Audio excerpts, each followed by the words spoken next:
Hello and welcome to my channel. My name is and I will tell you something about smallest possible deadlock. So first, what is a deadlock? Let me show you something. Deadlock is an array of sessions that are waiting for each other, that are blocked in the chain, in the circle, and because every session is waiting each other, they will never be unblocked. It's a closed circle. Okay? So the simplest examples are with two sessions, but there can be any number of sessions, as you can see here. Each session is doing nothing, it just waits. It's blocked by the next session that waits by the next session that waits by the next for the next session to release lock, and it's a deadlock situation. Classical examples from the books online involve begin transaction statement, involve two tables, involve two statements. One statement changes, updates, or selects one table, and the next statement, second statement, changes the other table, and commit. Other session does the same thing but in different order. Updates second table, then first table, and then commits. So we have explicit begin intersection, we have two tables, we have two commands. That is the classical example. But I want to show you something which is not classic, which is the smallest possible deadlock. And is it possible to do a deadlock when you have no transactions? At least not explicit, but you have no begin, tran, commit, nothing. You have only one table, and only one statement. And is that possible? No way, but watch.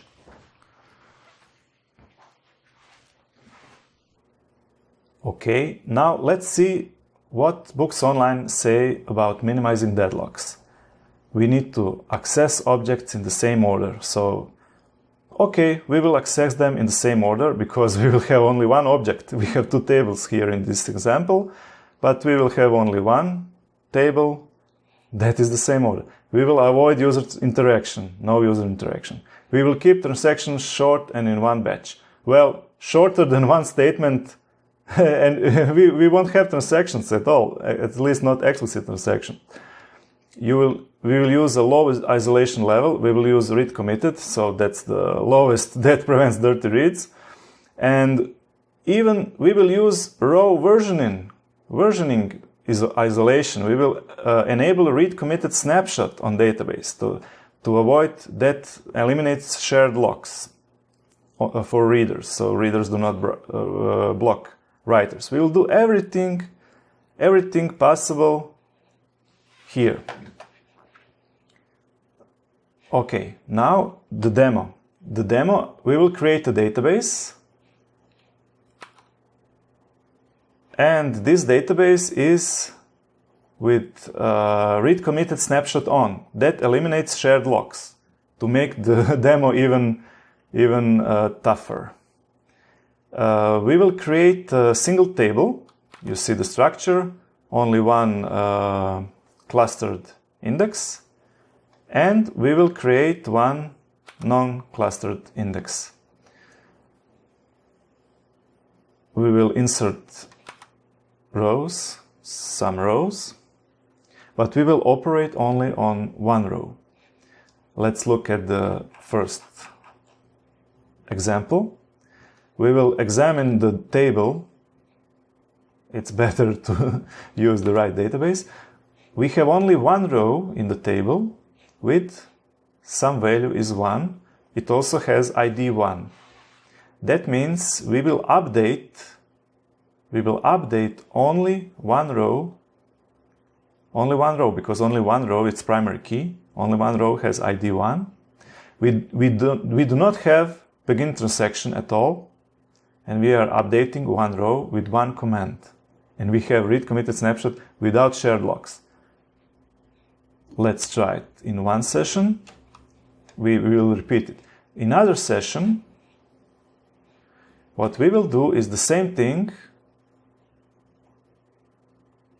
and let's see what happens. First session running, second session running. Yeah, it's better to be in the right database. Now both sessions are running, and both sessions have only one command. Very similar commands. We are respecting all the rules to avoid deadlocks. So deadlock shouldn't occur, right? Come on. Come on, come on. Na na na na. Na na na na na. Oh no.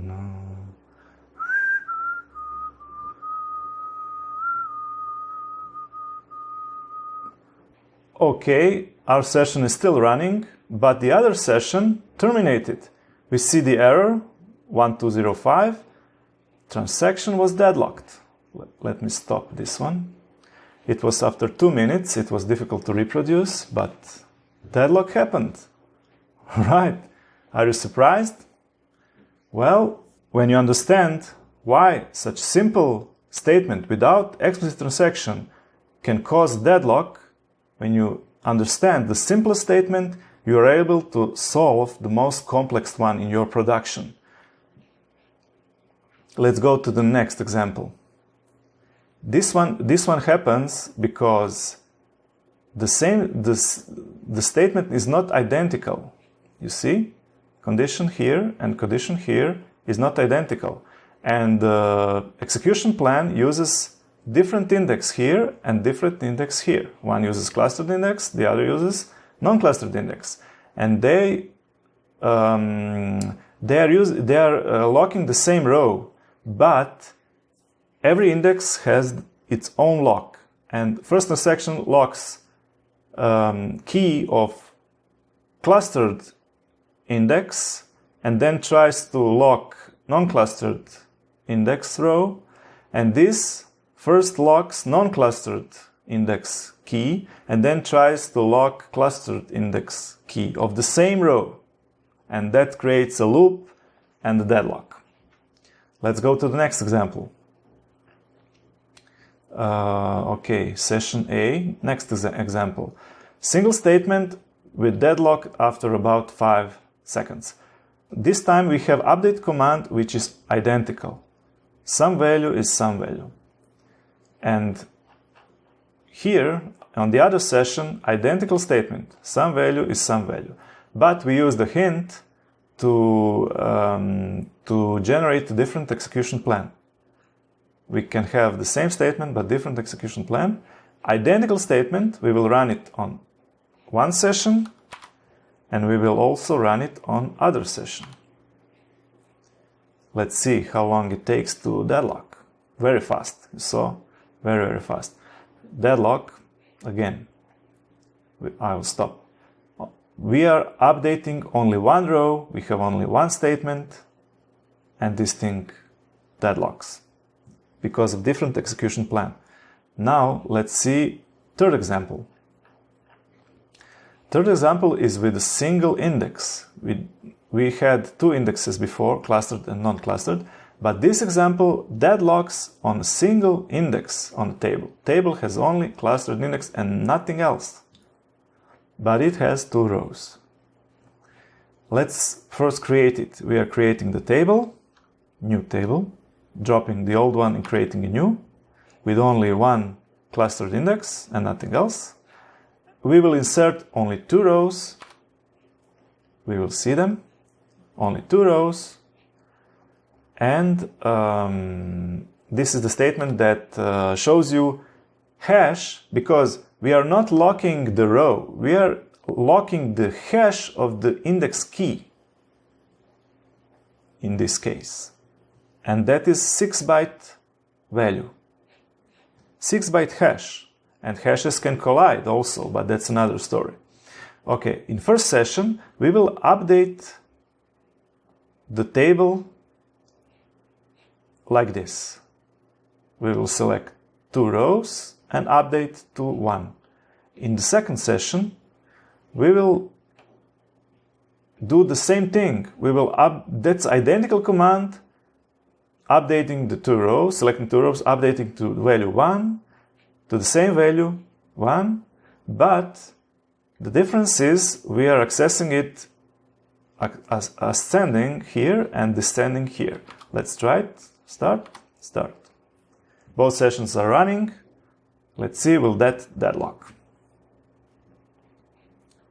This one already deadlocked.